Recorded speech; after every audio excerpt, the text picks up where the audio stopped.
Sorry, I need to collect my thoughts real quick because some bullshit just happened a little while ago. That is really pissing me off.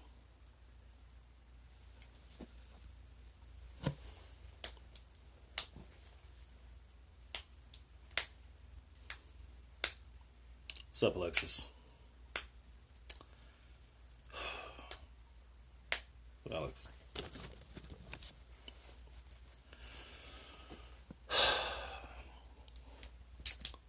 So a couple people are watching, so I'll go ahead and just start talking about it. Um, I was at Walmart a little while ago, right here in Tallahassee, right here in North Monroe. Um, and went in, grabbed some okra seeds because I planted okra, but it all died, unfortunately. But go up to the register and see this dude wearing a Confederate hat.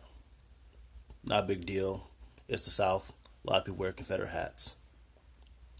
So I start scanning my stuff and just happened to catch the conversation he's having on his phone. And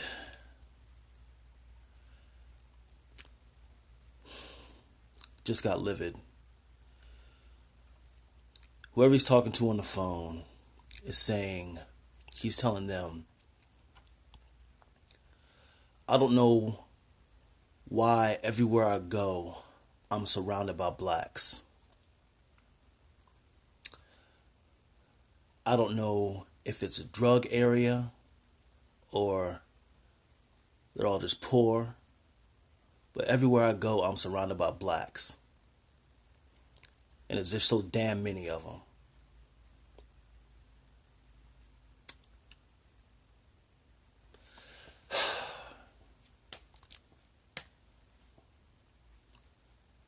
Part of me turned around. Sorry. I turned around and part of me couldn't believe what I just heard.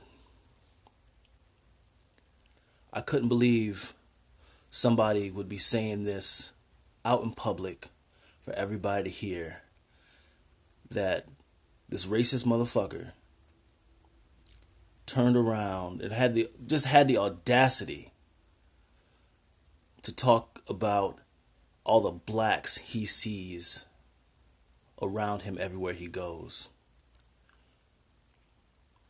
When I did finally turn around and look, there was a young family, probably in their late mid-20s, with their daughter, scanning groceries. A black family. And he's standing right fucking beside them, saying this bullshit. And I look behind me, and there's an older woman who's one of the workers. And I look at her, and all she could do was smile and shake her head, knowing that she's probably angry underneath. But that's how black people have been engineered in this country to do whenever they hear some racist bullshit, is smile and look the other fucking way. We get told to not let it get to us. We get told to let it go. We get told that it's not that big of a deal.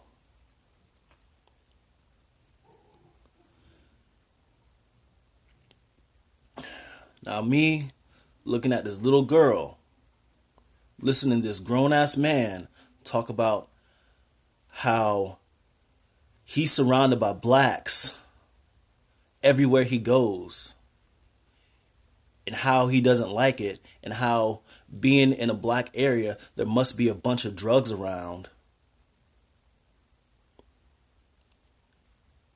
I grew up listening to that shit. I don't want the next generation to listen to that bullshit. Part of me wanted to go over there and confront him. Part of me wanted to go over there and tell him off. But I know as soon as I fucking did that, I become the bad guy. because I should just let it go. I should have been the bigger person and let that shit go.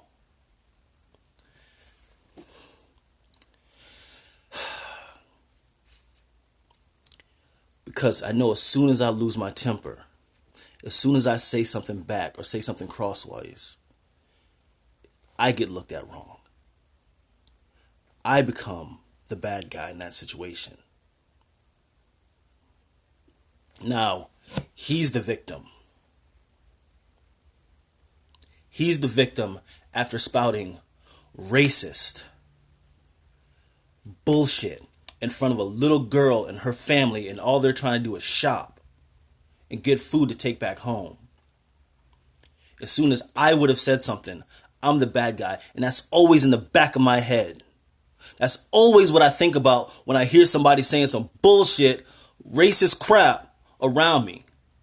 That as soon as I speak up, that's the next fucking thing that's going to happen, is the cops are going to get called on me and not the person that started the shit.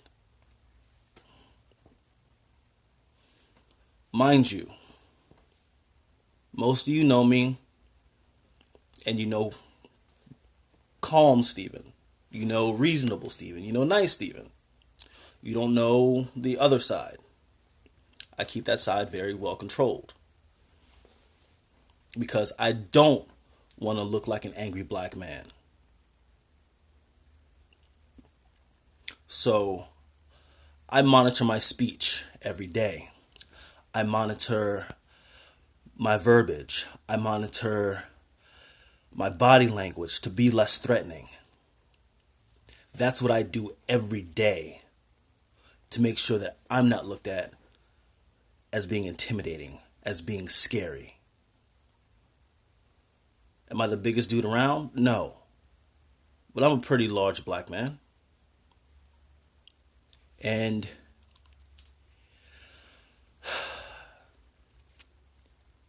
I know just being who I am, I'm intimidating. I know being around me can be scary for those that don't know me. But just based off of the way they were taught, the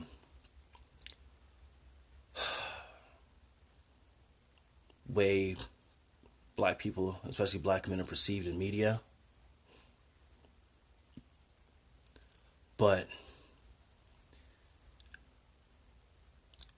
with the side note that this dude was emboldened enough to be saying these things in a public space, surrounded by black people, knowing he'd be safe, knowing that he could have said any racist bullshit he wanted and he would be safe, surrounded by black people.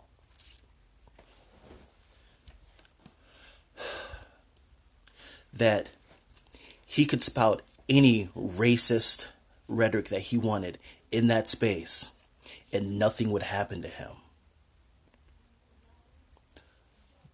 I'm sorry to say, that's what we call white privilege. That as soon as somebody would have stepped up to say something to him, he would become the victim. He would instantly become the victim because an angry black man came and confronted him about his words.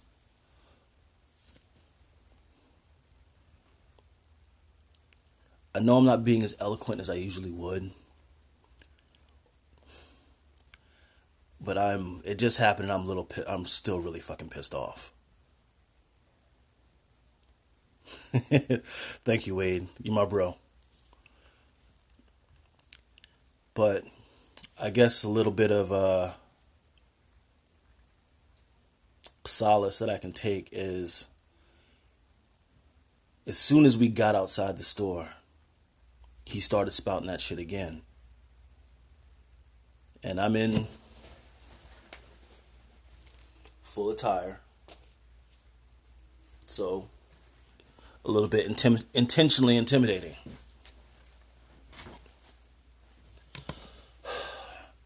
Dude tried to eye me down and When he did, I looked right back at him in his eyes. He turned and walked away because he knew I wasn't having it.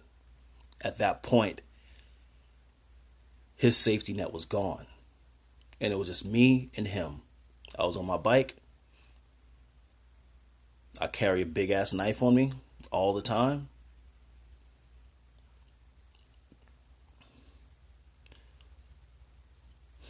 But that's just how it goes. In a situation where we were in the store, black people all around him, he had the audacity and the security to know that nothing would happen to him. That nobody would do anything to him. That though he was surrounded by black people, there were 6 black people around him when he was saying he's always surrounded by blacks. He just stopped short of calling us all niggers. He just had one more word to go. The attitude was already there. This Confederate hat wearing motherfucker knew he was safe, even in a space filled with black people, because we didn't want to look like the bad guys. And that's the world we live in, day to day. We edit ourselves every day. And for those that don't know the term, look up code switching. Because that's what we do every day. We code switch for every situation that we're in.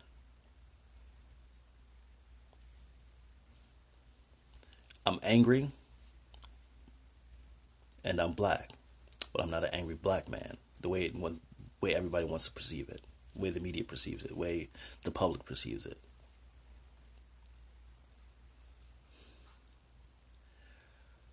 I know I usually use my Facebook Lives to have fun, ride my bike, listen to music, let everybody enjoy that with me. I have fun doing that, but I'm really thinking I'm going to start doing it a little more often to actually have a conversation with people.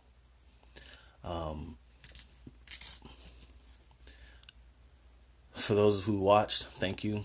Love you all. Hope y'all have a good day. Peace out. Have a good one.